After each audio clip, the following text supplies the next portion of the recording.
କାଣା ଆପଣ ଆଶା କରୁଛନ୍ ମାନବ କୋର୍ଟରୁ? ଖାଲି ରାୟ ପ୍ରକାଶ ପାଇବ।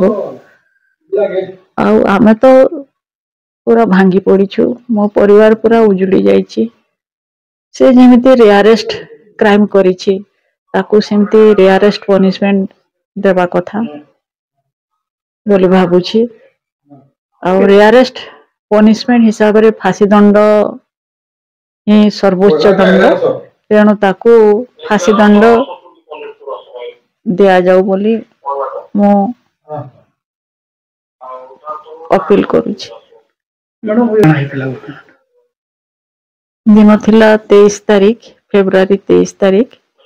ଆଉ ସେଦିନ କଲେଜକୁ ମୁଁ ଯାଇଥିଲି। କଲେଜକୁ ଯିବା ପରେ ଗୋଟେ ପାର୍ସଲ ଆସିଥିଲା ସାଢ଼େ 12ଟା ଆଡକୁ। ଆଉ ସେମାନେ ପାର୍ସଲକୁ ଖୋଲିଥିଲେ ଏବଂ ଖୋଲିବା ମାତ୍ରେ ସେଇଟା ବ୍ଲାଷ୍ଟ ହେଇଥିଲା।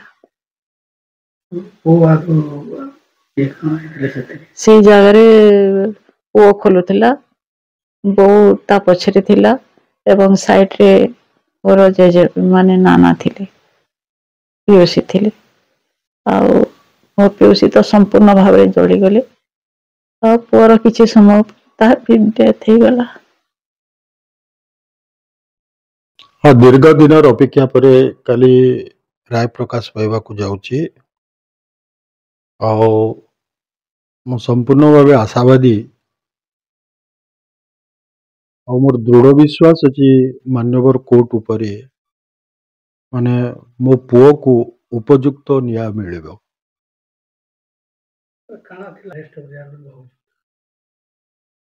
ଆପଣମାନେ ସମସ୍ତେ ଜାଣିଥିବେ 2018 ମସିହାର କଥା। ମାନେ ମୋର ସ୍ତ୍ରୀ ବୈଶା କଲେଜର ସେ ଅଧ୍ୟକ୍ଷ ପଦକୁ ନେଇ, ପ୍ରିନ୍ସିପାଲସିପକୁ ନେଇ এই ସବୁ ଜିନିଷର ଆରମ୍ଭ ହେଇଥିଲା। ମାନେ ପୁଞ୍ଜିଲାଲ ମେହେର ସେଠି ସେ ଯେତେବେଳେ ଜାରବଲ କଲେଜରୁ ବୈଶା କଲେଜକୁ ଟ୍ରାନ୍ସଫର ହେଇକରି ଆସିଲେ, ମାନେ ସେ ପୁଞ୍ଜିଲାଲ ଠାରୁ ଦୀର୍ଘ 13 ବର୍ଷର ସିନିୟର ଥିଲେ। ତ ଗଭର୍ଣ୍ଣମେଣ୍ଟର ନିୟମ ଅଛି senior most member will act as the principal of the in-charge principal of that college. ତ ସେଇଟାକୁ ଭିତ୍ତି କରି ଓଡ଼ିଶା ସରକାରଙ୍କର ନିୟମ ମାନି ସେ ଚାର୍ଜ ନେଲେ। ଏଇଟା ଗୋଟେ ସାଧାରଣତଃ ଦେଖିବାକୁ ଗଲେ ବହୁତ ଛୋଟ ଜିନିଷ। କାହିଁଥିଲାଗି କୌଣସି ଗୋଟେ ଇନଷ୍ଟିଚ୍ୟୁସନରେ ଯିଏ ସିନିୟର ମୋଷ୍ଟ ଥାଏ ସେଥିର ହେଡ୍ ସେ ବନେ, ଏଟା ନିୟମ, ସମସ୍ତେ ଏଟାକୁ ମାନିକରି ଚଳନ୍ତି। ଆମେ ବି ସେୟା ମାନିକରି ଚଳିଲୁ। ଆମେ କୌଣସି ହିସାବରେ ମାନେ ଏଇ ନିୟମକୁ ଅବମାନନା କରିନି। ସରକାର ଆମକୁ ଦେଲା, ଚାର୍ଜ ନେଲେ, ଯେହେତୁ ଜୁନିୟର ମୋଷ୍ଟ, ତାର ତ ବହୁତ ଦିନ ଚାକିରି ଥିଲା, ତ ସେ ବହୁତ ଦିନ ହେଇପାରିଥାନ୍ତା। ସେ କଣ ପାଇଁ ଏମିତି କଲା? ରାଗ। ଆରେ ରାଗ କାହାକୁ? ଫ୍ରଣ୍ଟରୁ ଫ୍ରଣ୍ଟ ବାଲା, ମାନେ ସଂଯୁକ୍ତା ସାହୁ ସେଠିକାର ଚାର୍ଜ ନେଇକରି ସେ ପ୍ରିନ୍ସିପାଲ ଇନଚାର୍ଜ ରହିଲେ। ତୁ ଥିଲୁ, ଯଦି ତୋର ରାଗ ଥିଲା ତାଙ୍କ ଉପରେ, ତୁ ତାଙ୍କ ଉପରେ ନେଇଥିତୁ, ଯାହା କରିବା କଥା ତାଙ୍କ ଉପରେ କରିଥାନ୍ତୁ। ତତେ କି ଅଧିକାର ଦେଲା ଯେ ମୋର ମାନେ ଫ୍ୟାମିଲି, ମୋର ପୁଅ ସେ ଇନୋସେଣ୍ଟ, ସେ କେବେ ବି ଏଠି ରହୁନଥିଲା, ମାନେ ଶିଶୁ ମନ୍ଦିରରେ ପଢୁଥିଲା, ଖାଲି ମେଟ୍ରିକ ପର୍ଯ୍ୟନ୍ତ 10 କ୍ଲାସ ପର୍ଯ୍ୟନ୍ତ ଏଇଠି ପାନ୍ନାଗଡ଼େ ଥିଲା, ତାର ରେଷ୍ଟ ଅଫ ଦି ଏଜୁକେସନ ସବୁ ବାହାରେ ଥିଲା। ସେ ଏଠିକାର କୌଣସି ଲୋକକୁ ଜାଣିନି ଏକ୍ସେପ୍ଟ ତାର କେତେଟା 8-10ଟା ସାଙ୍ଗ।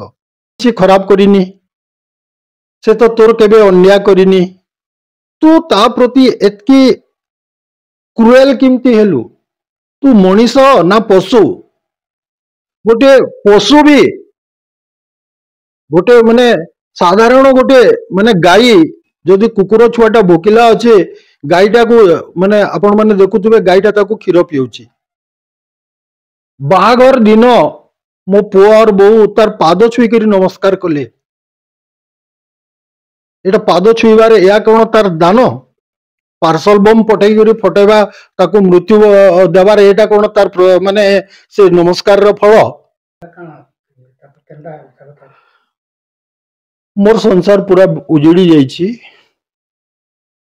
कहबाकू गले मोर बंचड़ा पूरा निपात कर देछि आमे एबे आमे 3 जण बंचिछु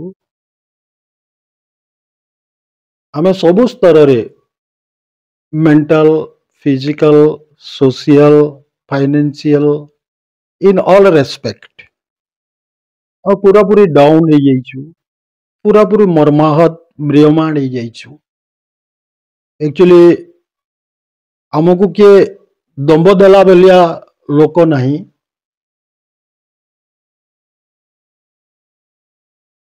कष्ट कौन माने आमर प्रत्येक सेलटा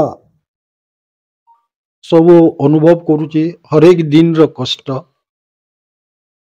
एमती एक्चुअली बंचिबा पृथ्वीर एमती कौन पनिशमेंट नथिबो जे आम बेलिया लाइफ लीड करूथबो बहुत कष्ट रे बंचीचु कौन कि एथिपाई बंचीचु जे मोर पुओ को न्याय मिलिबो आउ से न्यायटा काली तार अंत हबो काली मान्यवर कोर्ट ताको देबे ଆଶା କରୁଛନ୍ତି ମାନବ ଅଦାଲତ मान्यवर कोर्ट निश्चय भावे मो पुओ को उत्तम न्याय देवा पई बाबूजी उत्तम न्याय देवे କାଣା ପନିଶମେଣ୍ଟ ହେଲେ ଆପଣଙ୍କ ପରିବାର ସମସ୍ତେ ଖୁସି निश्चय भावे से जेमती माने क्राइम टा आपण माने जानिथिबे एई क्राइम इंडिया रे फर्स्ट एंड वर्ल्ड रे सेकंड केबे ही नथिला लोके जानि नथिले परि क्राइम करा जाए क्राइम जेमती rarest of the rare type रो हेछि पनिशमेंट भी रेयरेस्ट ऑफ द रेयर हवा कथा फांसी दंड रो कम से कम आउ कम हेले ताकू एई प्रकार क्राइम पाई कम हेइ जीवो आ खाली क्राइम पाई नुह या गोटे सोसाइटी पे मध्य गोटे माने लेसन समस्तंको पाई जे एमती गोटे क्राइम एमती गोटे पनिशमेंट हेबा कथा भविष्य रे एमती क्राइम करिवा पाई लोके डरिबे